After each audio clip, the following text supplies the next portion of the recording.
अस्सलामुअलैकुम दोस्तों, क्या आप जानते हैं शैतान यानी इब्लिस कब रोता है और क्यों रोता है?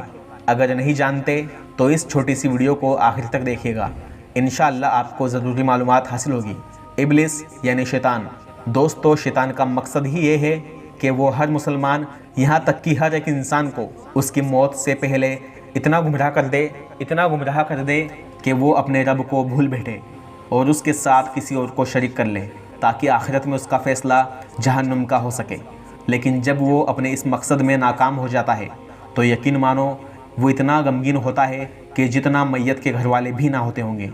इब्ने अबी दुनिया मकायदुश शैतान में हज़रत सफ़वान की सनद से एक शख्स से रिवायत करते हैं कि जब कोई मोमिन यानी सच्चा मुसलमान वफ़ात पाता है तो शैतान उस मोमिन के जनाजे पर उसके घर वालों से भी ज़्यादा गमगीन होकर रोता है और कहता है, हाय अफसोस, मैं इसको गुमराह ना कर सका।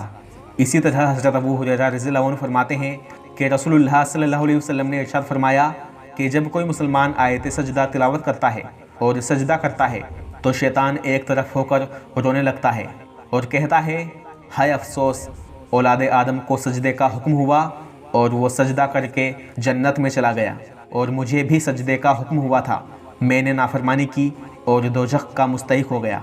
दोस्तों, सजदा एक ऐसा अमल है जो बंदे को अल्लाह ताला के सबसे ज़्यादा करीब करता है। हदीस में ज़िक्र है कि अल्लाह के महबूब सल्लल्लाहु अलैहि वसल्लम फरमाते हैं कि बंदा अपने रब अल्लाह ताला से सबसे ज़्यादा करीब सजदे की हालत में होता है। लिहाजा नफल नमाज के सजदे में सजदे की तस्बीहात के बाद अल्लाह से दुआ किया करो, ज़रूर कबूल होगी।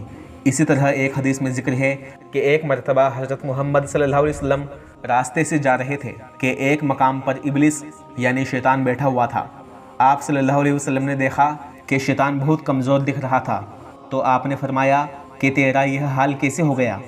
इब्लिस ने कहा, ए पैगंबर सल्लल्लाहु अलैहि वसल्लम, आपकी उम्मत के 6 कामों की वजह से मैं बहुत परेशान हूँ।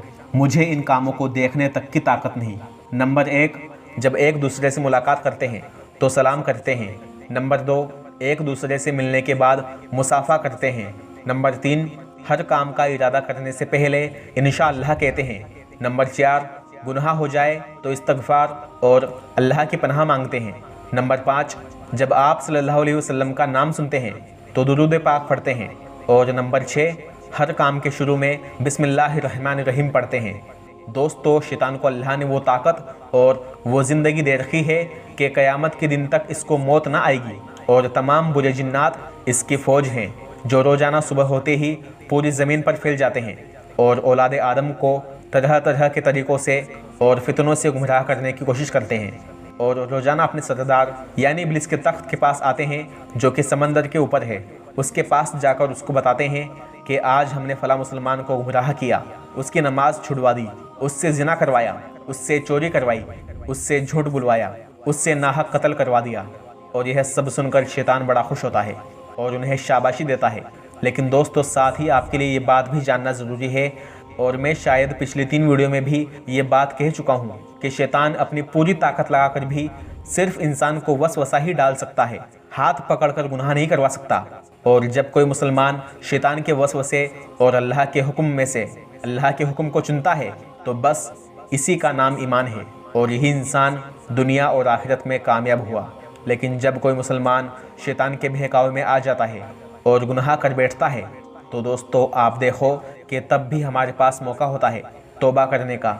अल्लाह फरमाता है, ए औलाद आदम, अगर तू इतने गुनाह करे कि ज़मीन से लेकर आसमान तक पहुँच जाए और एक बार, सिर्फ एक बार सच्चे दिल से तौबा कर ले तो मेरी इज़्ज़त की कसम, मैं तेरे सारे गुनाह माफ़ कर दूँगा।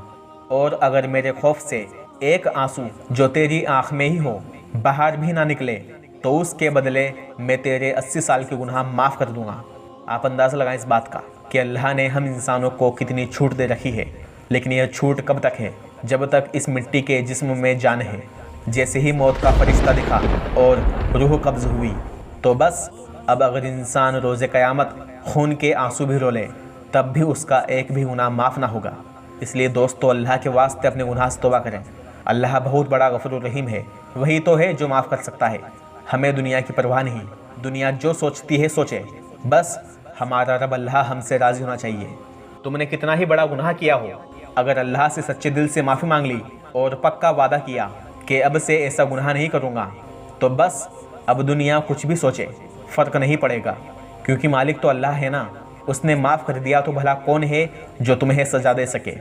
इस वीडियो को देखने वालों की तरफ से मैं अल्लाह से दुआ करता हूँ कि ए अल्लाह, हम सब गुनाहगार हैं, ख़तागार हैं, गुनाहों से शर्मसार हैं, लेकिन या अल्लाह सिर्फ़ तेरी ही रहमत के उम्मीदवार हैं। तेरे अर्श पर एक कलिमा लिखा हुआ है कि उम्मत गुनाहगार है, रब बख्शने वाला है। या अल्लाह, उसकी बरकत से हम सब के गुनाह माफ़ कर दे। जो गुनाह हमने जानबूझकर किए या अनजाने में किए, दिखाकर किए या छुपाकर किए, छोटे बड़े सगीरा कबीरा तमाम गुनाह माफ़ फरमा। बेशक तो बड़ा गफूर रहीम, माफ़ करने वाला और माफ़ी को पसंद करने वाला है। आमीन सुम्मा आमीन। फ़िलहाल आज की इस वीडियो में बस इतना ही।